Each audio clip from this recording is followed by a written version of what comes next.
Hello everyone, my name is Deepti and I am from India. इस video में हम बात करते हैं लैंग्वेज प्रोफिशिएंसी के बारे में।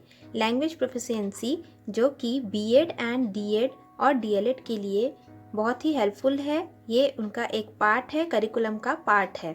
तो हम लैंग्वेज प्रोफिशिएंसी देखते हैं कि ये 2 टाइप्स में होते हैं लैंग्वेज में। फर्स्ट है इंग्लिश एंड सेकेंड है हिंदी। तो इस वीडियो में हम बात करते हैं इंग्लिश टॉपिक के बारे में। सो फ्रेंड्स, हम ये जान लेते हैं कि लैंग्वेज प्रोफिशिएंसी होता क्या है। इसे हम हिंदी में कहते हैं भाषा में दक्षता। मतलब अपने लैंग्वेज में आप कितने दक्ष हो, आप कितने स्किल्ड हो। तो इसी में हम देखते हैं इंग्लिश टॉपिक के बारे में कि जो लैंग्वेज प्रोफिशिएंसी इंग्लिश टॉपिक में क्या इम्पोर्टेंस रखता है। तो फर्स्ट पॉइंट है, English is a compulsory ingredient of A successful personality. जब हम इंग्लिश का यूज़ करते हैं तो एक प्रकार का कंपलसरी इंग्रेडिएंट हो जाता है, एक मटेरियल हो जाता है हमारी पर्सनालिटी को डेवलप करने के लिए, ओवरऑल डेवलपमेंट के लिए इंग्लिश इम्पोर्टेंस हो जाता है पर्सनालिटी डेवलपमेंट के लिए। देन सेकेंड है इंटरनेशनल लैंग्वेज और language of global communication. English is an international language और लैंग्वेज ऑफ ग्लोबल कम्युनिकेशन। हम इंग्लिश के थ्रू क्या कर सकते हैं, वर्ल्ड वाइड ग्लोबली एक दूसरे से इंटरकनेक्ट हो सकते हैं। हमारे पास ये एक इंटरनेशनल कॉमन लैंग्वेज है English. Now English proficiency is best practiced through reading and writing. So how can we enhance our English proficiency? हम अपने English proficiency को कैसे बेस्ट कर सकते हैं और कैसे enhance कर सकते हैं? तो उसके लिए क्या है, best practice through reading and writing. जब हम रीड करेंगे, डैट मीन्स जब हम किसी चीज़ को पढ़ेंगे और हम राइटिंग करेंगे, लिखेंगे, तो इससे क्या होता है, जो हमारा प्रोफिशिएंसी है, जो हमारा लैंग्वेज है, इंग्लिश लैंग्वेज है, वो क्या होता है, बेस्ट वे ऑफ मैनर में इसका यूटिलाइजेशन होता है। Then vocabulary knowledge is the single most important area of language proficiency. जो वोकैबुलरी है, जो डिफरेंट टाइप्स ऑफ वर्ड्स है, डिक्शनरी में हम देखते हैं या हम देखते हैं जो डिफ़िकल्ट वर्ड्स होते हैं उनके मीनिंग होते हैं, ये है एक single most important area of language proficiency. ये एक ऐसा एरिया होता है, एक ऐसा रिसोर्स होता है जो कि लैंग्वेज प्रोफिशिएंसी के लिए क्या होता है, हेल्पफुल होता है। वोकैबुलरी नॉलेज आपको इंग्लिश इंक्रीज़ करने के लिए या इंग्लिश को और एनहांस करने के लिए आपको वोकैबुलरी का नॉलेज होना मस्ट है। अक्सर हम ये देखते हैं, हम लोगों से ये भी सुनते हैं कि इंग्लिश इंक्रीज़ या इंग्लिश लैंग्वेज को प्रोफिशिएंट करने के लिए हमें ग्रामर लैंग्वेज या ग्रामर का जो नॉलेज है वो इम्पोर्टेंस रखता है। Yes, it is true, grammar भी इम्पोर्टेंट होता है, लेकिन जब हम किसी लैंग्वेज को सीखते हैं, लैंग्वेज क्या है, एक प्रकार का कम्युनिकेटिंग डिवाइस ही है जिससे हम एक दूसरे से क्या कर सकते हैं, इंटरैक्ट कर सकते हैं, कम्युनिकेट कर सकते हैं। Either it should be Hindi, English, Tamil, anything, any kind of languages.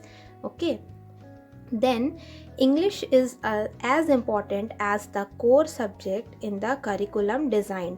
तो जो हमारे बीएड और डीएड और डीएलएड में जो करिकुलम डिज़ाइन होता है, उसमें ये language proficiency a kind of subject और ए काइंड ऑफ सिलेबस और करिकुलम में इसका इंक्लूजन होता है। तो ये बहुत ही इम्पॉर्टेंट होता है एज अ कोर सब्जेक्ट के लिए, एज अ इम्पॉर्टेंट सब्जेक्ट के लिए। सो फ्रेंड्स, ये छोटा सा एक डिस्क्रिप्शन था, छोटा सा डिटेल था लैंग्वेज प्रोफिशिएंसी इंग्लिश के बारे में। Thank you. सो फ्रेंड्स, अब हम देखते हैं वोकैबुलरी।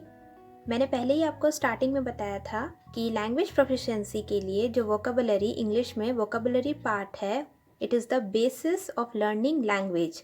सो वी नो, और first of all we know that what is vocabulary, number of words that one knows how to use. इसमें हमें डिफरेंट टाइप्स के वर्ड्स देखने को मिलते हैं, different type of number of words मिलते हैं जिसको हम कैसे यूज़ करते हैं। Then second, English has the largest vocabulary of any language. It is a kind of fact. ये एक प्रकार का फैक्ट है कि जो इंग्लिश है has the largest vocabulary of any language. English language में इतने सारे वोकैबुलरी वर्ड्स होते हैं जो कि और किसी लैंग्वेजेस में नहीं होते हैं। Then third, for enhancement of vocabulary, it is important to learn the word power such as word roots, word formation, prefix and suffix, phrases, synonyms and एंटोनियम्स etcetera. तो जो वोकेबलरी को इन्हांस करने के लिए हमें क्या इम्पोर्टेंट रखता है कि to learn the word power. Vocabulary को इंक्रीज और एनहांस करने के लिए हमें क्या लर्न करना पड़ता है, वर्ड पावर का लर्न करना पड़ता है। अब ये वर्ड पावर क्या होते हैं, ये यहाँ पर दिया गया है। वर्ड रूट्स, ठीक है, word formation, prefix and suffix.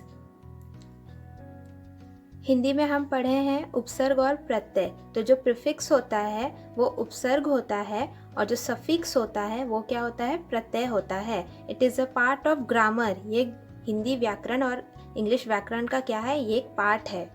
Then phrases, different type of phrases होते हैं, अलग अलग टाइप के। सिनोनिम्स एंड एंटोनियम्स, समानार्थी शब्द और जिसे हम कहते हैं विलोम शब्द। तो ये जो डिफरेंट टाइप्स के जितने भी आप देख रहे हैं ये होते हैं वर्ड पावर। इसके थ्रू हम क्या कर सकते हैं, अपनी वोकेबलरी को एनहांस और इंक्रीज कर सकते हैं। So it is very important to learn the word power. Now we see here what is the characteristics of English language in language proficiency. So first is phonology. What is phonology? The sound system phonetics. Phonology का मतलब ये होता है कि जो different types के जो sounds होते हैं वो create होते हैं, that is known as a phonology.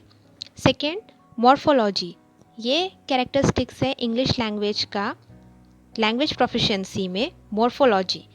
Meaning है the structure of words inflicted forms. Different types के जो वर्ड्स के स्ट्रक्चर होते हैं वो कैसे इन्फ्लेक्ट करते हैं, that is comes under in morphology.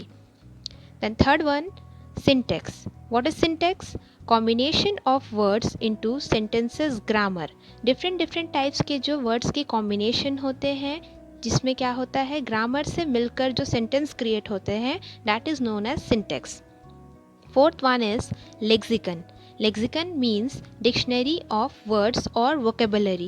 जो डिक्शनरी में हमें वर्ड्स मिलते हैं, डिफरेंट टाइप्स के जो वोकेबलरी वर्ड्स होते हैं, ये किसके अंडर काम आते हैं, लेक्सिकन के अंडर काम आते हैं। सो हियर यू सी, यहाँ पर चार प्रकार के, चार टाइप्स के आपको characteristics of English languages in language proficiency में देखने को मिल रहे हैं। First is phonology, second is morphology, third is syntax and the fourth one is lexicon. So friends, the conclusion is that conclusion ये निकलता है कि it is very clear that English plays an important role in globalized context. English जो है ये बहुत ही important role play करता है globalized context, मतलब कि world wide में। English language is the window to the world and it is widely accepted as the formal medium of communication. English जो है इसका बहुत ही important है all over world में and it is truly widely accepted as the formal medium of communication. It is a kind of formal medium of communication. English is accepted as the formal medium of communication worldwide. Thank you.